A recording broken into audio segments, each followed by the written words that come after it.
Our hearts beat to the city streets. We began to feel the fire.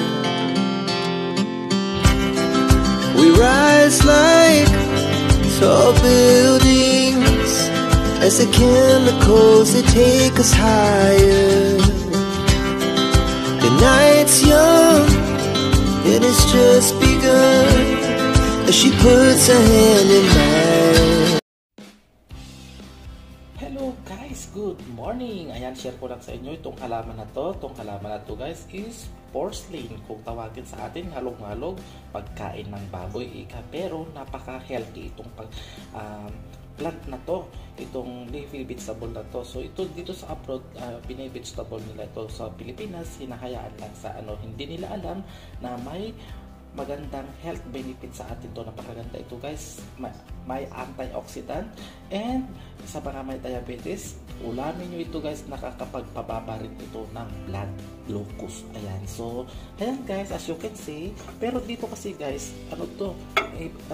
malalaki ang mga ngalog-ngalog dito kung tawagin sa Isabela sa amin. Ayan, as you can see.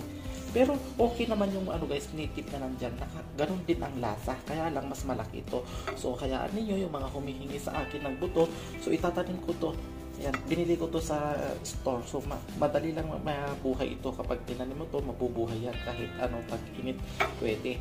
Ayan, so napakasarap ito guys. So kainin ninyo ito guys. Maraming benefit sa ating katawan na makukuha natin dito sa porcelain.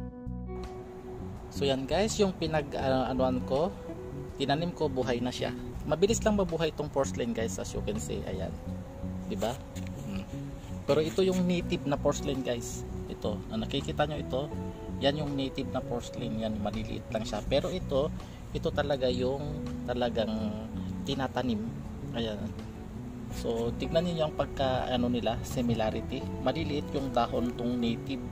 Pero itong talagang itinatanim, malalaki yung dahon niya. Ayan. 'Di ba? Ayan. So, thank you for watching.